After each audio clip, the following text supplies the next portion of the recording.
So this is a review, well, a long-term review of the Eachine Novice 1. It retailed for 186 Australian dollars on Banggood with a radio and this set of shitty goggles. I don't have the radio anymore, that was thrown in the bin. If you're balling on a budget and you want to get good radio for this drone, I would recommend the Beta FPV Light Radio 2. It is amazing. Gimbals feel really good, easy to set up. It's good to go, but back to this. I've had this for about 9 months now. It's a pretty good little drone. It's probably the only 75mm drone that I can think of that feels like a full-size 5-inch when you're flying it. Now, that's not to say it doesn't have its problems. The frame, it can take a lot of abuse, but generally the first thing to go is this little battery tab here. The second thing that I had an issue with on this drone was the OSD chip on the flight controller in there. It decided to shit itself, so I didn't have an OSD or video signal. So I had to bridge the video and VTX cable from the video transmitter and camera together so that I could get video. So unfortunately, now I don't have an OSD. This does come with some batteries, two little Eachine 300 mAh tiny warp style batteries that in this area here do not fit nicely. It's very loose and just fall out the back when flying. So if you're going to fly this drone, I recommend running these Emax cells. They are 450 mAh, high volt, 3.8. Beautiful batteries, great thing to use. This is my second frame that I've gone through. This happened within 20 minutes of flying. I've probably put about 40 to 50 hours of flight time on this little drone. So it has been well flown.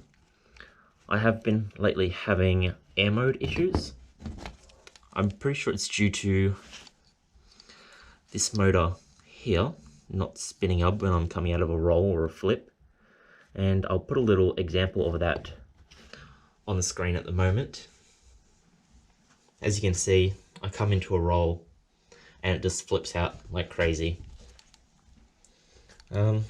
Flying it without air mode, it's not bad, it's not great. It gimps it quite a bit, which you'll probably be able to see in this next clip I'm about to put on the screen.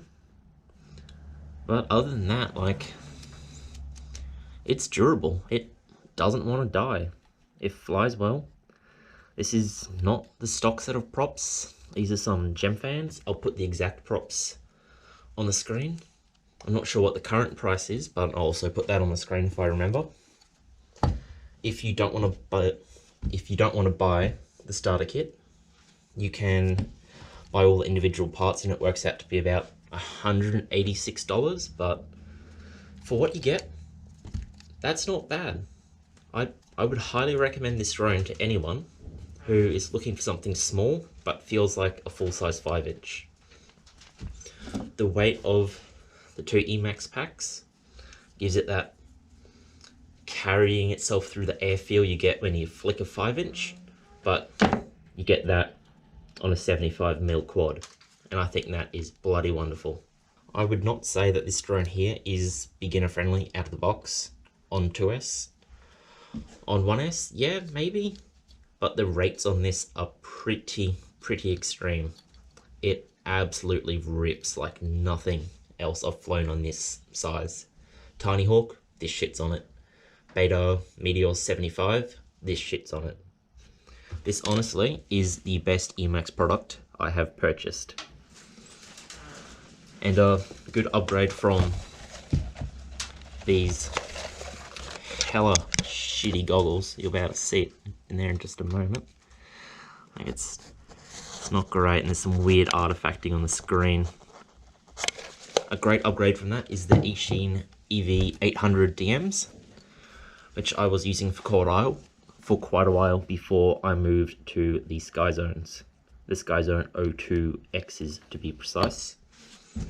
What else is there to say? It's a brilliant quad. A very brilliant quad. Frame's a weak point. Flight controller is a bit iffy at times. But, you know, turn air mode off and bridge the VTX connection and you're good to go. Easy to pull apart, easy to work on. Works with Betaflight perfectly. I haven't had any issues with it besides that. Oh, sorry. I lied there. When I first got it, the plug that plugs into the VTX from the board here, it kept popping out and causing the quad not to arm when I wanted to fly, which was a slight issue. So if you get it out of the box and it keeps, and you crash and you plug it in and nothing happens, get a pointy stick like a skewer and just push the little connection in there back into its spot and plug your batteries back in and you're good to go.